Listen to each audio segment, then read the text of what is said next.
నమస్తే, నేను ప్రియాంకరావు. ప్రొఫెసర్ నాగేశ్వర్ అయిన సోషల్ మీడియాలో జనసేన పార్టీకి అలానే బీజేపీ పార్టీ మీద ఎలాంటి కామెంట్స్ చేశారు అని అందరికీ తెలుసు. దీనికి సంబంధించి జనసేనాని పవన్ కళ్యాణ్ గారు ఇంతటితో దీన్ని ఆపేయండి అని చెప్పారు. ఎప్పుడైతే ఆయన ఆపేయండి అన్నారో సోషల్ మీడియాలో ఒక వార్త చక్కర్లు కొడుతుంది. ఏది? వైఎస్ఆర్సీపీ అలానే బీఆర్ఎస్ పార్టీకి చెందిన సోషల్ మీడియాలో 50 మంది ఏపీ నుండి పోలీసులు వస్తున్నారంట ఈయన్ని అరెస్ట్ చేయడం కోసం. ఎవరిని? ప్రొఫెసర్ గారిని. ఇది వాళ్ళు అంటున్నమాట. ఇక్కడ వస్తున్న అనుమానం ఏంటి అంటే వైసీపీ వాళ్ళకి బీఆర్ఎస్ వాళ్ళకి గట్టిగా అందులో కొంతమంది కోరుకుంటున్నది ఏంటి, ప్రొఫెసర్ గారిని అరెస్ట్ చేయాలని చెప్పేసి కోరుకుంటున్నారా అనే అనుమానాలు కూడా వ్యక్తమవుతున్నాయి. దీని మీద రాష్ట్ర ప్రభుత్వం స్పందించింది ఏపీ ఫ్యాక్ట్స్ చెక్ వేదికగా. సో దీని గురించి డిస్కస్ చేద్దాం. మనతో పాటు టీడీపీ స్పోక్స్ పర్సన్ సూర్యదేవర లత గారు ఉన్నారు, ఆవిడతో మాట్లాడదాం. నమస్కారం మ్యామ్. నమస్తే మ్యామ్. అంటే ప్రొఫెసర్ గారిని 50 మంది పోలీసులు ఏపీ నుండి వస్తున్నారంటే అరెస్ట్ చేయడానికి. ఇది వైఎస్ఆర్సీపీ బీఆర్ఎస్ పార్టీకి చెందిన కొన్ని సోషల్ మీడియాలో తిరుగుతున్న వార్త. ఇది ఎంతవరకు వాస్తవం? అంటే ఇక్కడ ఊర్లో పెళ్ళిళ్ళు జరిగినా అట్లాగే ఉంది. ఎక్కడో గెలిస్తే చెన్నైలో గెలిస్తే మేము గెలిపించామని చెప్పుకోవటం. అదేలాగా ఎక్కడో ఆంధ్రాలో కేసు పెట్టారని చెప్పి అసలు దాని మూలన ఆ కేసు ప్రాసెస్ ఏంటి, ఏం జరిగింది, ఎఫ్ఐఆర్ చూడలేదు, ఎవరు ఏం జరిగిందో తెలియదు. ఆయన ఈ లోపల వచ్చి అరెస్ట్ చేస్తున్నారు అని చెప్పేసి వైసీపీ వాళ్ళ హడావిడి కానివ్వండి, బీఆర్ఎస్ వాళ్ళ హడావిడి ఎక్కువైపోతుంది ఇక్కడ.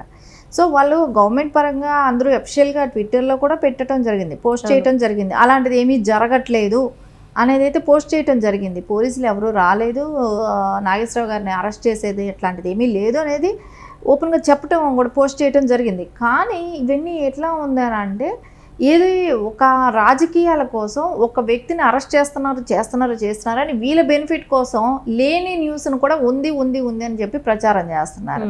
అంటే ఇక్కడ మనం చూస్తే ఇంకోటి కవిత గారి విషయం తీసుకుంటే కూడా కవిత గారు నిన్న ఆవిడ ఖండించారని చెప్తున్నారు. అంటే నాగేశ్వరరావు గారు ఆయన ఎందుకు ఖండించింది, ఎట్లా ఖండించింది అని అంటే ఓకే తెలంగాణ వాదులుగా ఉన్నప్పుడు అంటే వాళ్ళని ఎవరో వచ్చి అరెస్ట్ చేయటం కానీ ఇంకోటి కానీ ఏదైనా మాట్లాడచ్చు అని చెప్పినట్టు మాట్లాడింది. ఆవిడ చెప్పిన మాటలు చూస్తే అలాగే అనిపిస్తుంది. ఇక్కడ తెలంగాణ వాదమా ఆంధ్ర వాదమా ఇంకోటని ఎవరు చూడట్లేదు. ఒక పర్సన్ గురించి మాట్లాడితే వాళ్ళ మనోభావాలు హట్ అయితే వాళ్ళు కేసు పెట్టుకున్న దానికి ఆయన బహిరంగంగా వచ్చారు, క్షమాపణ చెప్పారు, అయిపోయింది, మ్యాటర్ క్లోజ్ అయిపోయింది. ఆయనే ఫీల్ అయ్యారు కదా, నాగేశ్వరరావు గారే ఫీల్ అయ్యి ఆయన క్షమాపణ చెప్పారు కదా. అట్లాంటప్పుడు ఈవిడ వచ్చేసి అట్లా కానీ జరిగితే అంటే అరెస్ట్ గిరెస్ట్ ఏమీ కాకనే అట్లా జరిగితే నారా చంద్రబాబు నాయుడు గారు ఇల్లు ముట్టడిస్తాము అని మాట్లాడుతుంది.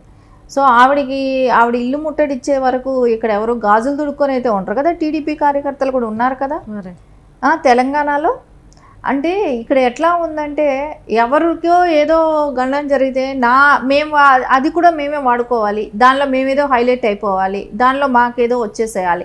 ఇప్పుడు బీఆర్ఎస్ వేరు టీఆర్ఎస్ వేరు అనుకోవటానికే లేదు. అదే చెప్పింది కదా, తల్లి పిల్ల పార్టీ లాగానే ఉన్నాయి అవి. ఇప్పుడు క్లియర్ కట్గా అర్థమైపోయింది. అది వీళ్ళకి మ్యూచువల్ ఫ్రెండ్ ఎవరు, యాక్చువల్లీ వాళ్ళకి క్లోజ్ ఫ్రెండ్ ఎవరు?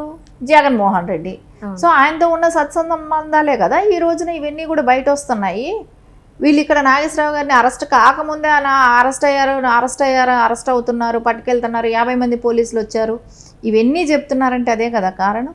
సో ఖచ్చితంగా వీళ్ళందరూ కలిసి నాగేశ్వరరావు మీద ఆయన అరెస్ట్ చేయడానికి వచ్చారనేది ఒక ప్రచారం చేస్తున్నారు. అంతకుమించి అక్కడ ఏమీ జరగలేదు, ఆయన అరెస్ట్ చేయలేదు, చెయ్యరు కూడా. సో ఇవన్నీ ముందు నుంచి ఇట్లాంటి పుకార్లు పుట్టిస్తా వీళ్ళు పబ్బం గడుక్కుంటానికి వీళ్ళు ఇప్పుడు కొత్తగా వచ్చే ఈ పార్టీలు లాంటివి ఇవన్నీ కూడా ప్రజల్లోకి ఎట్లా వెళ్ళాలనుకుంటే ఇలాంటి న్యూస్లు పట్టుకొని ప్రజల్లోకి వెళ్ళే ప్రయత్నాలు చేస్తున్నారు. అంటే మేడం మీరు అన్న దాని ప్రకారం చూస్తే ఓకే, కానీ ఇంతటితో ఆపేయండి అని పవన్ కళ్యాణ్ గారు చెప్పారు కదా. చెప్పిన తర్వాత మీరు మళ్ళీ స్టార్ట్ చేయడం అంటే నువ్వు చెప్పేదేంటి, ఆపమని, నువ్వు ఆపమంటే మేము ఆపాలా అన్న పాయింట్ ఆఫ్ వ్యూనా, లేదు అంటే వైఎస్ఆర్సీపీ బీఆర్ఎస్ పార్టీకి చెందిన సోషల్ మీడియా అకౌంట్స్లో కొంతమంది గట్టిగా ప్రొఫెసర్ గారు అరెస్ట్ అవ్వాలని కోరుకుంటూ ఇలాంటి పోస్టులు పెడుతున్నారా? అంటే ఇక్కడ చూడండి, మీరు నిన్న పవన్ కళ్యాణ్ గారు మాట్లాడిన దాంట్లో కూడా చాలా క్లారిటీగా చాలా ఇదిగా చెప్పారు. అంటే ఒక హుందాయిన వ్యక్తి మీలాంటి వాళ్ళు ఇలా మాట్లాడటం కరెక్ట్ కాదు, అక్కడ ఏదో మీరు ఉండి చూసినట్టు మేమేదో చెప్పినట్టు ఇట్లాంటి ప్రచారాలన్నీ చేయకండి అది కరెక్ట్ పద్ధతి కాదు అని చెప్పారు. అది కూడా కాకుండా కులాలని కూడా తీసుకురాకండి అని అన్నారు. అంటే ఒక కమ్యూనిటీకి సంబంధించిన వ్యక్తి ఏదైనా మాట్లాడేయచ్చు అనేది లేదు కదా.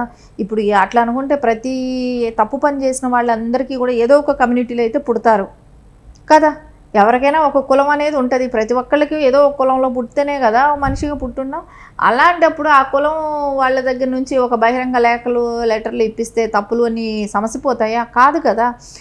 ఎవరైనా ఆ పర్సన్ చేసిన తప్పు కింద తీసుకోవాలి. కులం గునంతా దీనిలో ఆపోదించకూడదు. కులాల మధ్యలో కుంపట్లు పెట్టడం ఏంటి? ఇది కొత్త రాజకీయం. మాట్లాడేదాన్ని మాట్లాడేస్తాం, మళ్ళీ మేము ఇది అని చెప్పి వైశ్య కులం వాళ్ళని అడ్డం తీసుకొచ్చి పెట్టుకోవటం ఏంటి? ఇవంతా ఎక్కడికి తీసుకెళ్తున్నారు? ప్రొఫెసర్ నాగేశ్వరరావు గారు లాంటి వ్యక్తి కూడా కులాన్ని దగ్గరికి తెచ్చుకోవాలన్నప్పుడు నువ్వు ఎన్నిసార్లు చెప్పావు కుల రాజకీయాలకు వ్యతిరేకం, కుల రాజకీయాలు ఉండకూడదు అని మాట్లాడిన వ్యక్తి ఎన్ని డిబేట్స్లో ఎన్ని చోట్ల ఎక్కడ రోజు మాట్లాడే వ్యక్తి ఈరోజు కులం కార్డు తీసుకొచ్చి పెట్టుకున్నాడు కదా. ఇవంతా కూడా చూడటానికి పవన్ కళ్యాణ్ గారు హుందాగా చెప్పారు.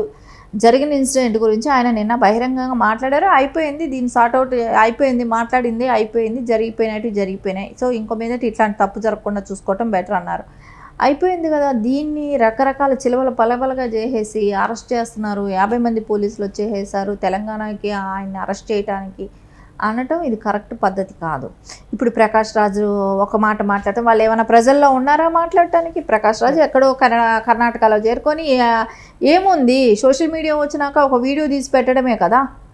సో అది తీసి పెట్టేసినంత మాత్రాన ప్రజలు నమ్మేస్తారా? నువ్వు ప్రజల్లోకి వచ్చి మాట్లాడు. నువ్వు మాట్లాడిన మాటలకి ప్రజలు బుద్ధి చెప్తారు. ప్రకాష్ రాజుకి రాముల వారిని గురించి ఏం మాట్లాడారు, ఏం చేశారనేది. సో నువ్వు ప్రజల్లోకి రాకుండా ఎక్కడి నుంచైనా సోషల్ మీడియాలో ఒక మా వీడియో పెట్టేసేస్తే దాన్ని ఫాలో అయిపోవటానికి ప్రజలు ఎవరు ఎర్రవాళ్ళు కాదు. అంతకంటే వాళ్ళకి అన్నీ తెలుసు, విచక్షణ ఉంది వాళ్ళకి. సో వాళ్ళకి అన్నీ అర్థమవుతాయి. Right. Thank you so much. నమస్తే.